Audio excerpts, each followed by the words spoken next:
નમસ્કાર, એશિયાના સૌથી જૂના અખબાર મુંબઈ સમાચારના ડિજિટલ સ્વરૂપ સાથે હું છું મેહુલ ઝાલા. શરૂઆત કરીએ મુખ્ય સમાચાર. અલ્હાબાદ હાઈકોર્ટની ડબલ બેન્ચે 69,000 શિક્ષકોની ભરતીમાં મોટો નિર્ણય સંભળાવતા સમગ્ર મેરિટ લિસ્ટને રદ કરી દીધું છે. આ કેસમાં કોર્ટે સરકારને 3 મહિનાના નવા મેરિટ લિસ્ટ જાહેર કરવાનો આદેશ પણ આપ્યો છે, જેમાં અનામતના નિયમોનું પાલન કરવામાં આવ્યું છે. ચંપાઈ સોરેન ઝારખંડના પૂર્વ મુખ્યમંત્રી ચંપાઈ સોરેન ભાજપમાં જોડાઈ શકે છે. ચંપાઈ હાલમાં હેમંત સોરેનની સરકારમાં મંત્રી છે.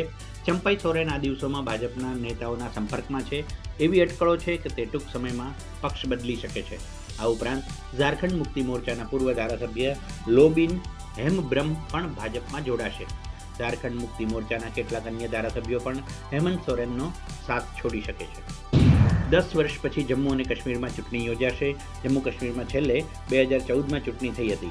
જમ્મુ કાશ્મીરમાંથી કલમ 370 હટાવ્યા બાદ આ પ્રથમ વિધાનસભા ચૂંટણી હશે. 5 ઓગસ્ટ 2019ના રોજ જમ્મુ કાશ્મીરમાંથી કલમ 370 હટાવવામાં આવી હતી, જેમાં જમ્મુ કાશ્મીરમાં 3 તબક્કામાં 10 સપ્ટેમ્બર, 25 સપ્ટેમ્બર અને 1 ઓક્ટોબરે મતદાન થશે, તેમજ 4 ઓક્ટોબરે પરિણામ જાહેર કરવામાં આવશે. આ ઉપરાંત હરિયાણામાં પણ 1 ઓક્ટોબરે એક જ તબક્કામાં મતદાન થશે અને તેનું પરિણામ પણ 4 ઓક્ટોબરે જ જાહેર કરવામાં આવશે.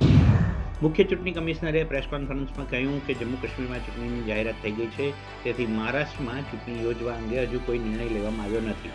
આ ઉપરાંત સમયગાળા દરમિયાન અનેક તહેવારો પણ આવે છે. નવરાત્રિ, દશેરા અને દિવાળી જેવા તહેવારો આવી રહ્યા છે. પરિણામે હજુ સુધી મહારાષ્ટ્ર વિધાનસભા ચૂંટણીની તારીખ જાહેર કરવામાં નથી આવી. વડાપ્રધાન નરેન્દ્ર મોદીએ બાંગ્લાદેશની વચગાળાની સરકારના વડા મોહમ્મદ યુનુસ સાથે ફોન પર વાત કરી. આ વાતચીતમાં તેમણે બાંગ્લાદેશની વર્તમાન સ્થિતિ અંગે ચર્ચા કરી હતી. વડાપ્રધાન મોદીએ બાંગ્લાદેશ લોકતાંત્રિક, સ્થિર, શાંતિપૂર્ણ અને પ્રગતિશીલ હોવા માટે ભારતના સમર્થનની વાત કરી હતી. પ્રોફેસર યુનુસે બાંગ્લાદેશમાં હિન્દુઓ અને તમામ લઘુમતીઓની સુરક્ષા અને રક્ષણની ખાતરી આપી હતી. કોલકાતા આરજી મેડિકલ કોલેજના ટ્રેઇની ડોક્ટર પર હુમલા અને હત્યાના વિરોધના પડઘા આજે ગુજરાત, મહારાષ્ટ્રમાં જોવા મળ્યા. ગુજરાતના તમામ જિલ્લાઓમાં મેડિકલના વિદ્યાર્થીઓ હડતાલ પર ઉતર્યા છે, તો મુંબઈમાં તબીબોએ હડતાલ પર રહ્યા. ભારતીય જનતા પાર્ટીએ અહીં કેન્ડલ માર્ચ કાઢી પીડિતા પ્રત્યે સંવેદના દર્શાવી ઘટનાને વખોડી હતી.